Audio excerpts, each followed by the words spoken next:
ಸ್ನೇಹಿತರೆ, Israel, America, Iran ಯುದ್ಧ start ಆಗಿ ಇಲ್ಲಿ 3.5 ತಿಂಗಳಾಗಿದೆ. ಏಪ್ರಿಲ್ ತಿಂಗಳಲ್ಲಿ ಸೀಸ್ ಫೈರ್ ಆಗಿತ್ತು. ಆದ್ರೆ ಈ ಸೀಸ್ ಫೈರ್ ಅಮೆರಿಕಕ್ಕೆ ಮತ್ತು ಇರಾನ್ಗೆ ಅಷ್ಟೇ ಆಗಿತ್ತು. ಇಸ್ರೇಲ್ ಅಮೆರಿಕದ ಮಾತು ಕೇಳ್ತಾ ಇರ್ಲಿಲ್ಲ. ಇವಾಗ ನಮ್ಮ ಮನೆಯಲ್ಲಿ ಅಡಿಗೆ ಮಾಡ್ತಕ್ಕಂಥ ಗ್ಯಾಸ್ ಆಗಿರ್ಬೋದು, ಪೆಟ್ರೋಲ್, ಡೀಸೆಲ್ ಆಗಿರ್ಬೋದು, ಅಥವಾ ರೈತರು ಯೂಸ್ ಮಾಡ್ತಕ್ಕಂಥ ಯೂರಿಯಾ ಆಗಿರ್ಬೋದು, ಇದೇ ಸ್ಟ್ರೈಟ್ ಆಫ್ ಹಾರ್ಮೋಸ್ ಇಂದ ಬರ್ತಾ ಇತ್ತು. ಈ 3 ತಿಂಗಳಲ್ಲಿ ಎಲ್ಲವೂ ಕೂಡ ಪ್ರೈಸ್ ಜಾಸ್ತಿ ಆಗಿತ್ತು. ಕಾರಣ ಈ ಯುದ್ಧದಿಂದನೇ. ಈ ಯುದ್ಧ ಮೊದಲು ಸ್ಟಾರ್ಟ್ ಮಾಡಿದ್ದು ಇಸ್ರೇಲ್ ಇರಾನ್ಗೆ ಆಗ್ತಾ ಇತ್ತು. ಇಸ್ರೇಲ್ ಪ್ಲಾನಿಂಗ್ ಮಾಡಿ ಅಮೆರಿಕನ್ನು ಇದರಲ್ಲಿ ಎಳೆದುಕೊಂಡು ತಂತು. ಇದ್ರ ಅವಶ್ಯಕತೆ ಇರ್ಲಿಲ್ಲ ಅಮೆರಿಕಕ್ಕೆ, ಆದ್ರೂ ತಂತು. ಯಾಕೆ ಅಂತಂದ್ರೆ ಈ ಮುಸ್ಲಿಂ ದೇಶಗಳಲ್ಲಿ ಪಾಕಿಸ್ತಾನದ ಹತ್ರ ಮಾತ್ರ ಅಣುಬಾಂಬ್ ಇತ್ತು. ಇರಾನ್ ದೇಶಕ್ಕೂ ಬಂದ್ರೆ ಪ್ರಾಬ್ಲಮ್ ಆಗುತ್ತೆ, ಇಸ್ರೇಲ್ಗೆ ಪ್ರಾಬ್ಲಮ್ ಆಗುತ್ತೆ ಅಂತ ಹೇಳ್ಬಿಟ್ಟು ನೇತನ್ಯಾಹು ಪ್ಲಾನ್ ಮಾಡಿ ಟ್ರಂಪ್ ನ ಈ ಯುದ್ಧದಲ್ಲಿ ಎಳ್ಕೊಂಡ್ ಬಂದ್ರು. ಅವರ ಮೊದಲೇ ಉದ್ದೇಶ ಇದ್ದಿದ್ದು ಏನು, ಕಟ್ಟರ್ ಆದಂತ ಖಮೀನಿ ಅವರನ್ನ ಆಡಳಿತವನ್ನ ತೆಗಿಬೇಕು, ಅಲ್ಲಿ ರೆಜಿಮ್ ಚೇಂಜ್ ಮಾಡ್ಬೇಕು. ಅದೇ ರೀತಿ ಅವ್ರೇನು ಅಣುಬಾಂಬ್ ಅನ್ನ, ನ್ಯೂಕ್ಲಿಯರ್ ಪ್ರೋಗ್ರಾಮ್ ಅನ್ನ ಮಾಡ್ತಿದ್ರು, ಅದನ್ನ ಕೂಡ ಸ್ಮ್ಯಾಶ್ ಮಾಡ್ಬೇಕು ಅಂತಂದ್ರು. ಇದ್ಯಾವುದು ಕೂಡ ಆಗ್ಲಿಲ್ಲ. ಫೆಬ್ರವರಿ 29 ಏನು ಯುದ್ಧ ನಡೀತೋ ಅವತ್ತಿನ ದಿನನೇ ಖಮೀನಿ ಜೊತೆಗೆ ಇನ್ನು ಇವರು ಫ್ಯಾಮಿಲಿ ಮತ್ತೆ ಇನ್ನು 40 ಏನು ಅಧಿಕಾರಿಗಳು ಅವತ್ತಿನ ದಿನ ಮರಣ ಹೊಂದಿದ್ರು. ಮರಣ ಹೊಂದಾದ್ಮೇಲೆ ಇನ್ನು 110 ದಿನ ಬಂತು, ಇನ್ನು ಅವರ ಬಾಡಿಯನ್ನ ಅಂತ್ಯ ಸಂಸ್ಕಾರ ಮಾಡಿಲ್ಲ. ಇವಾಗ ಇದಾದ್ಮೇಲೆ ಏನಾಯ್ತು, ಈಗ 19ನೇ ತಾರೀಕು ಏನು ಒಪ್ಪಂದ ಇದೆ, ಅಗ್ರಿಮೆಂಟ್ ಆಗುತ್ತೆ, ಯುದ್ಧ ಸದ್ಯಕ್ಕೆ ನಿಂತಿದೆ ಅಂತ ಕಾಣ್ತಾ ಇದೆ ಕಣ್ಣಿಗೆ. ಬಟ್ ಇಸ್ರೇಲ್ ಇದಕ್ಕೆ ಒಪ್ಪಿಲ್ಲ. ಅದು ಇನ್ನ ಮುಂದೆ 19ನೇ ತಾರೀಕು ಬಂದು ಅಗ್ರಿಮೆಂಟ್ಗೆ ಸೈನ್ ಹಾಕುತ್ತಾ ಇಲ್ಲೋ ಡಿಜಿಟಲ್ಗೆ ಅಂತ ಕನ್ಫರ್ಮೇಶನ್ ಇಲ್ಲ. ಈ ಯುದ್ಧದಿಂದ ಲಾಸ್ ಆಗಿದ್ದು ಇರಾನ್. ಅಫ್ಕೋರ್ಸ್ ಇರಾನ್ ಫಿಸಿಕಲಿ ಎಲ್ಲ ಡ್ಯಾಮೇಜ್ ಆಗಿದೆ, ಅದರಲ್ಲಿ ಅಂತ ಇದಿಲ್ಲ. ಬಟ್ ಹೆಚ್ಚಾಗಿ ಲಾಸ್ ಆಗಿದ್ದು ಅಮೆರಿಕಕ್ಕೆ. ಅವರು 12,000 ಕಿಲೋಮೀಟರ್ ಇಂದ ಬಂದು ತನ್ನ ವಿಮಾನಗಳನ್ನ ಕಳ್ಕೊಂತು, ಸೈನಿಕರನ್ನ ಕಳ್ಕೊಂತು, ಕೆಲವು ಯುದ್ಧ ಆಯುಧಗಳನ್ನ ಕೂಡ ಕಳ್ಕೊಂತು. ಇದಾದ್ಮೇಲೆ ಏನು ಆ ಸ್ಕೂಲಿಗೆ ಏನು ಬಾಂಬ್ ಹಾಕಿದ್ರು, ಕಮಾಂಡರ್ಸ್ ಪಕ್ಕದಲ್ಲಿ ಇರ್ತಕ್ಕಂಥ ಸ್ಕೂಲ್ 120 ಹೆಣ್ಣು ಮಕ್ಕಳು ಮರಣ ಹೊಂದಿದ್ರು.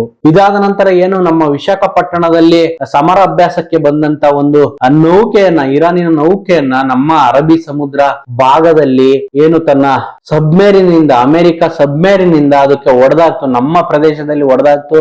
ಒಂದು ಹಡಗನ್ನ ಕೇರಳದ ಕೊಚ್ಚಿಯಲ್ಲಿ ಒಂದು ನಿಲ್ಲಿಸ್ಕೊಂಡ್ರು. ಈ ಯುದ್ಧ ಸ್ಟಾರ್ಟ್ ಆಗಕ್ಕಿಂತ ಮುಂಚೆ ಪೆಟ್ರೋಲ್ ಪ್ರೈಸ್ ಒಂದು ಬ್ಯಾರೆಲ್ಗೆ $70 ಅಷ್ಟೇ ಇತ್ತು. ಅಂತಂದ್ರೆ ಒಂದು ಬ್ಯಾರೆಲ್ ಅಂದ್ರೆ 120 ಲೀಟರ್ಗೆ ಒಂದು ಬ್ಯಾರೆಲ್ ಅಂತಾರೆ. ಅವಾಗ $70 ಇತ್ತು. ಅದ್ ಹಂಗೆ ರೈಸ್ ಆಗ್ತಾ ಹೋತು, $110ಗೆ ಬಂದು ತಲುಪಿತ್ತು ಮೊನ್ನೆವರೆಗೂ. ಅದಾದ್ಮೇಲೆ ಏನು ಸ್ಟ್ರೈಟ್ ಆಫ್ ಹಾರ್ಮೋಸ್ ಇಂದ ಇಡೀ ಏಷ್ಯಾ ಖಂಡಕ್ಕೆ ಸ್ವಲ್ಪ ಹೊಡ್ತಾವಿತ್ತು. ಈ ಟ್ರಾನ್ಸ್ಪೋರ್ಟ್ ಇಲ್ಲ ಅಂದ್ರೆ ಯಾವುದು ಕೂಡ ಕೈಗಾರಿಕೆಗೂ ಟ್ರಾನ್ಸ್ಪೋರ್ಟ್ ಬೇಕು, ತರಕಾರಿ ತರಕ್ಕೂ ಟ್ರಾನ್ಸ್ಪೋರ್ಟ್ ಬೇಕು, ಎಲ್ಲದಕ್ಕೂ ಟ್ರಾನ್ಸ್ಪೋರ್ಟ್ ಬೇಕು. ಅದಕ್ಕೆ ಯೂಸ್ ಮಾಡ್ತಕ್ಕಂಥದ್ದು ಪೆಟ್ರೋಲು, ಡೀಸೆಲ್. ಹಾಗಾಗ್ಬಿಟ್ಟು ಎಲ್ಲದಕ್ಕೂ ಹೊಡ್ತಾ ಬಿಟ್ಟು ನಾವು ಊಟ ಮಾಡ್ತಕ್ಕಂಥ, ಮನೇಲಿ ಅಡಿಗೆ ಮಾಡ್ತಕ್ಕಂಥ ಗ್ಯಾಸ್ಗೂ ಕೂಡ ಹೊಡ್ತಾ ಬಿಟ್ಟು, ಈಗ ಈ ಏನು ಸೀಸ್ ಫೈರ್ ಏನು ಯುದ್ಧ ನಿಲ್ಲುವ ಸಮಯಕ್ಕೆ $80ಗೆ ಬಂದ್ ನಿಂತಿದೆ. $1 ಅಂದ್ರೆ $95 ಇಂಡಿಯನ್ ಕರೆನ್ಸಿಯಲ್ಲಿ. ಅವರ $1ಗೆ ನಮ್ದು $95. ಯಾರು ಈ ಯುದ್ಧವನ್ನು ಸ್ಟಾರ್ಟ್ ಮಾಡಿದ್ರು, ಇಸ್ರೇಲ್ ಮತ್ತೆ ಅಮೆರಿಕ, ನಾವು ಅದನ್ನ ಗೆಲ್ಲೋಕ್ಕಾಗಲ್ಲ ಅಂತ ಹೇಳ್ಬಿಟ್ಟು ಆಲ್ರೆಡಿ ಅವರು ಯುದ್ಧ ನಿಲ್ಸಿದ್ದಾರೆ. ಏಪ್ರಿಲ್ ಇಂದಾನೆ ನಿಲ್ಸಿದ್ದಾರೆ ಸೀಸ್ ಫೈರ್ ಅಂತೇಳಿ. ಏನು ಎದುರಿಸಿ ನೋಡೋಣ ಇರಾನ್ಗೆ ಏನಾದ್ರು ಬಗ್ಗುತ್ತಾ ಅಂತ. ಬಟ್ ಅವರು ಬಗ್ಲಿಲ್ಲ. ನಮ್ಮ ರಾಜರು ಹೇಳ್ತಿದ್ರಲ್ಲ, ಯುದ್ಧದಲ್ಲಿ ಫೈಟ್ ಮಾಡಿ ಮರಣ ಹೊಂದಿದ್ರೆ ಅವನಿಗೆ ಬೆಲೆ ಜಾಸ್ತಿ, ಎದುರುಕೊಂಡು ಓಡಾದ್ರೆ ಏಡಿಗಳು ಅಂತ. ಇರಾನ್ ಇಲ್ಲಿ ಎದ್ದು ನಿಂತಿದೆ. ಇರಾನ್ನ ಇನ್ಫ್ರಾಸ್ಟ್ರಕ್ಚರ್ ಆಗ್ಲಿ, ಅವರ ಮೂಲ ಬಂದ್ಬಿಟ್ಟು ಪೆಟ್ರೋಲಿಂದನೇ ಒಂದು 70-80% ಇನ್ಕಮ್ ಇದ್ದು, ಅದನ್ನು ಕೂಡ ಸ್ಟ್ರೈಟ್ ಆಫ್ ಹಾರ್ಮೋಸ್ IRGC ಅವರು ಒಂದ್ ಕಡೆ ಕಂಟ್ರೋಲ್ ಮಾಡಿದ್ರೆ, ಅಮೆರಿಕ ಇನ್ನೊಂದು ಲೇಯರ್ ಅನ್ನ ಹಾಕೊಂಡು ಅವರು ಕೂಡ ಕಂಟ್ರೋಲ್ ಸ್ಟಾರ್ಟ್ ಮಾಡಿದ್ರು. ಯಾಕೆಂತಂದ್ರೆ ಇರಾನ್ ಚೀನಾಗೆ ಮತ್ತೆ ರಷ್ಯಾಗೆ ಪೆಟ್ರೋಲ್ ಟ್ರಾನ್ಸ್ಪೋರ್ಟ್ ಮಾಡ್ತಾ ಇತ್ತು. ಈ ಯುದ್ಧದಿಂದ ಚೀನಾ, ರಷ್ಯಾಗೆ ಏನೂ ಎಫೆಕ್ಟ್ ಆಗಿಲ್ಲ, ನಮ್ಮ ಭಾರತಕ್ಕೆ ತುಂಬಾ ಎಫೆಕ್ಟ್ ಆಗಿದೆ. ಯಾಕಂತಂದ್ರೆ ಖಮೀನಿ ಅವರು ಡೆತ್ ಆದಾಗ ನಾವು ತಗೊಂಡಂತ ನಿರ್ಧಾರಗಳು ನಮ್ದು ಸ್ವಲ್ಪ ತಾಂತ್ರಿಕವಾಗಿ ಸೋತಿದ್ದೇವೆ ಅಂತ ಹೇಳಲಾಗ್ತಿದೆ. ಸಂತಾಪ ಸೂಚಿಸೋಕೆನೆ ಒಂದು 10 ದಿನಗಳ ಕಾಲ ಟೈಮ್ ಹೋಯ್ತು. ಆಮೇಲೆ ಇವ್ರೇನು ಆ ಯುದ್ಧ ಸ್ಟಾರ್ಟ್ ಆಗಕ್ಕಿಂತ ಮುಂಚೆ ಪ್ರಧಾನಿ ಮೋದಿ ಅವರು ಇಸ್ರೇಲ್ಗೆ ಭೇಟಿ ಕೊಟ್ಟು, Israel is A father land, India is A mother land ಅಂತ ಹೇಳಿದ್ದು. ಆಮೇಲೆ ರಷ್ಯಾ ಕೂಡ ಮೊದಲಿನ ಪ್ರೈಸ್ಗೆ ನಿಮ್ಗೆ ಪೆಟ್ರೋಲ್ ನ ಕೊಡೋದಕ್ಕಾಗಲ್ಲ ಅಂತ ಹೇಳಿದ್ದು. ಇವೆಲ್ಲ ಕೂಡ ಭಾರತಕ್ಕೆ ಹೊಡ್ತಾ ಬಿತ್ತು. ಇದಾದ್ಮೇಲೆ ಇವ್ರು ಅನ್ಕೊಂಡಿದ್ದು ಸುಪ್ರೀಂ ಲೀಡರ್ ಚೇಂಜ್ ಆಗುತ್ತೆ, ಅಲ್ಲಿ ಹಿಡಿತ ಅಮೆರಿಕದ್ ಬರುತ್ತೆ, ವೆನಿಜುಲಾದಲ್ಲಿ ಏನಾಯ್ತೋ ಆ ತರ ಆಗುತ್ತೆ ಅಂದ್ಕೊಂಡಿದ್ರು. ಇಲ್ಲಿ ಇನ್ನೊಬ್ಬ 80 ವರ್ಷದ ಹಣ್ಣನ್ನು ಮುದುಕನ್ನ ಕೊಲೆ ಮಾಡ್ಬಿಟ್ಟು ಅವರ ಮಗ ಮೊಸ್ತೋಬ ಕಮಿನ ತಂದು ಸುಪ್ರೀಂ ಲೀಡರ್ ಮಾಡಿದ್ರು. ಇವನು ಕಟ್ಟರ್ ಅಂತ ಹೇಳಲಾಗ್ತಿದೆ. ಇನ್ನು ಸ್ವಲ್ಪ ಏಟ್ ಆಗಿರೋದ್ರಿಂದ ಇವನು ಬೆಳಕಿಗೆ ಬರ್ತಾ ಇಲ್ಲ. ಇವರು ಒಂದು 15-20 ವರ್ಷ ಆಗುತ್ತೆ ರಿಕವರಿ ಆಗೋದು. ಇದಾದ್ಮೇಲೆ ನೋಡ್ಬೇಕು, ಅಮೆರಿಕ 1970ರಿಂದ ಕೂಡ ಇರಾನ್ಗೆ ಬದ್ಧ ವೈರಿನೇ. ಅವರು ಕೂಡ ಅದೇ ರೀತಿ ಅಂದ್ಕೊಂಡೆ ಬಾಳ್ತಿದ್ದಾರೆ ಇರಾನ್ ಅವರು. ಈ ಯುದ್ಧ ಸ್ಟಾರ್ಟ್ ಆದಾಗ ಅಮೆರಿಕದ ಮಿತ್ರ ರಾಷ್ಟ್ರಗಳು ಏನು ಯುರೋಪಿಯನ್ ಒಕ್ಕೂಟಗಳು ಕೂಡ ಯಾವುದು ಕೂಡ ಅಮೆರಿಕಕ್ಕೆ ಸಪೋರ್ಟ್ ಮಾಡ್ಲಿಲ್ಲ. ನಿಮ್ ಯುದ್ಧ ನೀವೇ ಬಗೆಹರಿಸ್ಕೊಳ್ಳಿ ಅಂತಂದ್ರು. ಅಮೆರಿಕ ಬನ್ನಿ ಸ್ಟ್ರೈಟ್ ಆಫ್ ಹಾರ್ಮುಜ್ ಅನ್ನ ಓಪನ್ ಮಾಡೋಣ, ನಿಮ್ಮ ನೌಕೆಗಳನ್ನ ಕಳಿಸಿ ಅಂದಾಗ ಫ್ರಾನ್ಸ್ ಕೂಡ ಹೋಗಪ್ಪ ನಿಮ್ಮ ಯುದ್ಧನ ನೀವೇ ಸ್ಟಾರ್ಟ್ ಮಾಡಿದ್ದು, ನೀವು ಬಗೆಹರಿಸ್ಕೊಳ್ಳಿ ಅಂತ ಡೈರೆಕ್ಟ್ ಆಗಿ ಹೇಳಿದ್ರು. ಈ ಯುದ್ಧದಿಂದ ಹೆಚ್ಚು ಕಡಿಮೆ ಅಮೆರಿಕಕ್ಕೆ 25 ಮಿಲಿಯನ್ ಗಟ್ಲೆ ಏನೋ ಅಮೌಂಟ್ ಖರ್ಚಾಗಿದೆ ಅಂತ ಹೇಳಲಾಗ್ತಿದೆ. ಅದೇ ರೀತಿ ಯುದ್ಧಕ್ಕಿಂತ ಮುಂಚೆ ಫೆಬ್ರವರಿ 29 ಮುಂಚೆ ಸ್ಯಾಂಕ್ಷನ್ ಅನ್ನ ಇರಿತ್ತು ಅಮೆರಿಕ ಇರಾನ್ ಮೇಲೆ. ಇವರ ಬೇರೆ ಬೇರೆ ದುಡ್ಡುಗಳು ಬೇರೆ ಬೇರೆ ದೇಶಗಳಲ್ಲಿ ಇರ್ತಕ್ಕಂಥ ಆಸ್ತಿಗಳೆಲ್ಲ ಏನು ಫ್ರೀಸ್ ಮಾಡಿದ್ರು.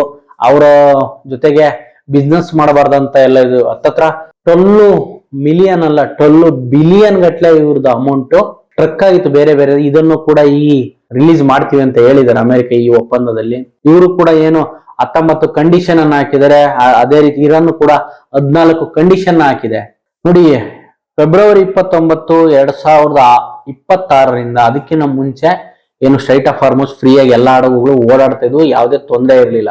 ಯಾವಾಗ ಈ ಯುದ್ಧ ಸ್ಟಾರ್ಟ್ ಆಯ್ತೋ, IRGC ಕಂಟ್ರೋಲ್ ಹೋಯ್ತೋ, ಅವರು ಟೋಲ್ ಮಾಡಕ್ಕೆ ಸ್ಟಾರ್ಟ್ ಮಾಡಿದ್ರು. ಈ ಯುದ್ಧ ನಿಂತರೂ ಕೂಡ ಇಲ್ಲ, ನಮ್ಮ ಇನ್ಫ್ರಾಸ್ಟ್ರಕ್ಚರ್ ಹಾಳಾಗಿದೆ, ನಮ್ಮ ಗೌರ್ಮೆಂಟ್ ಎಲ್ಲ ಹಾಳಾಗಿದೆ ಅಂತ ಹೇಳ್ಬಿಟ್ಟು ಮತ್ತೆ ಏನಾದ್ರು ಇವರು ಟೋಲ್ ನ ತಗೊಳಕ್ಕೆ ಸ್ಟಾರ್ಟ್ ಮಾಡಿದ್ರೆ ಅವಾಗ ಅಮೆರಿಕ ಕೂಡ ಏನು ಮಾಡೋದಕ್ಕ ಆಗಲ್ಲ. ಅದರಿಂದ ಹೊರ್ತಾ ಬೀಳೋದು ನಮ್ಮ ಏಷ್ಯಾ ಖಂಡಗಳಿಗೆ. ಅದಕ್ಕೆ ಈಗ ಏನು ಜೂನ್ 19ನೇ ತಾರೀಕು ಒಪ್ಪಂದ ಇದೆ ಅಮೆರಿಕ ಮತ್ತೆ ಇರಾನ್. ಇಸ್ರೇಲ್ ಇದಕ್ಕೆ ಬರುತ್ತಾ ಇಲ್ಲ ಗೊತ್ತಿಲ್ಲ, ಅವರು ನ್ಯೂಟ್ರಲ್ ಆಗೇ ಇದ್ದಾರೆ.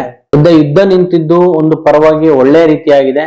ಆಮೇಲೆ ನಮ್ಮ ಹಡಗುಗಳನ್ನು ಕೂಡ 3 ಹಡಗುಗಳನ್ನ ರೀಸೆಂಟ್ ಆಗಿ ಒಂದು ವಾರದ ಹಿಂದೆ USA ನೌಕೆ ಬಂದು ತನ್ನ ಮಿಸೈಲ್ ನಿಂದ ಹೊಡೆದಾಕ್ತು. ಇದರಲ್ಲಿ 3 ಜನ ಮರಣವು ಕೂಡ ಭಾರತೀಯರು ಮರಣ ಹೊಂದಿದ್ರು. ಹಿಮಾಚಲದವರು, ಈ ಆಂಧ್ರದವರು ಮರಣ ಹೊಂದಿದ್ರು. ಇಂಜಿನಿಯರ್ಸ್ ಅವ್ರು 6 ತಿಂಗಳು ಮನೆ ಬಿಟ್ಟು ಹೋಗ್ತಾರೆ. ಇದಕ್ಕೆ ಖಂಡನೆ ಕೂಡ ಮಾಡಲಿಲ್ಲ ನಮ್ಮ ಪ್ರಧಾನ ಮಂತ್ರಿಗಳಾಗ್ಲಿ ಅಥವಾ ನಮ್ಮ ಫಾರಿನ್ ಮಿನಿಸ್ಟರ್ ಆಗ್ಲಿ, ಖಂಡನೆ ಕೂಡ ಮಾಡ್ಲಿಲ್ಲ. ಈ ಒಂದು ರೀತಿ ಈ ಯುದ್ಧದಿಂದ ಗೆದ್ದಿದ್ದು ಇರಾನ್ನೇ ಅನ್ಸುತ್ತೆ. ಯಾಕೆಂತಂದ್ರೆ ನೋಡಿ, ಅವ್ರು ರೆಜಿಮ್ ಚೇಂಜ್ ಮಾಡಕ್ ಆಗ್ಲಿಲ್ಲ. ಅವರು ನ್ಯೂಕ್ಲಿಯರ್ ಪ್ರೋಗ್ರಾಮ್ ಏನ್ 450 kg ಮಾಡ್ಕೊಂಡು ಇಟ್ಕೊಂಡಿದ್ರು ಅಣು ಸ್ಥಾವರವನ್ನು, ಅದನ್ನು ಕೂಡ ಇವ್ರು ಏನು ಮಾಡಕ್ಕಾಗಿಲ್ಲ. ಅವರು ಸೀಕ್ರೆಟ್ ಪ್ಲೇಸ್ ಅಲ್ಲಿ ಇಟ್ಟಿದ್ದಾರೆ.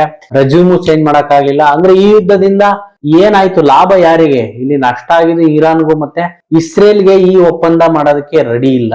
ಇವಾಗ ಸದ್ಯಕ್ಕೆ ಇವರು ಹೊಡ್ತ ಕೊಟ್ಟಿರೋದು ಒಂದು 10 ವರ್ಷಕ್ಕೆ ಸುಧಾರಿಸ್ಕೊಳ್ತಾರೆ. ಮತ್ತೆ ಇವರು ಅಣುಬಾಂಬ್ ಅನ್ನ ನ್ಯೂಕ್ಲಿಯರ್ ಅನ್ನ ಇವರು ಮತ್ತೆ ಮಾಡುವ ಚಾನ್ಸ್ ಇದೆ. ಒಂದು ತಳೆದಂಗಾಯ್ತು ಅಷ್ಟೇ ಟೈಮಿಂಗ್. 60% ನ್ಯೂಕ್ಲಿಯರ್ ಎನ್ರಿಚ್ ಅನ್ನ ಮಾಡಿದ್ದಾರೆ. 90% ಆಗಿದ್ರೆ ಅಣುಬಾಂಬ್ ಅದು ರೆಡಿ ಆಗ್ತಾ ಇತ್ತು. ನೋಡಿ, ಈ ಅಮೆರಿಕ ನಾರ್ತ್ ಕೊರಿಯಾ ಸುದ್ದಿಗೆ ಹೋಗಲ್ಲ. ಯಾಕೆಂತಂದ್ರೆ ನಾರ್ತ್ ಕೊರಿಯಾ ಅವ್ರ ಹತ್ರ ಅಣುಬಾಂಬ್ ಇದೆ. ಇವ್ರೇನ ಹಾಕಿದ್ರೆ ಅವರು ಹಾಕ್ತಾರೆ. ಅದಕ್ಕೋಸ್ಕರ ನೋಡಿ, ಸಣ್ಣ ದೇಶ ಅದು, ಬಡ ದೇಶ, ಅದ್ರ ಸುದ್ದಿಗೆ ಹೋಗ್ತಿಲ್ಲ.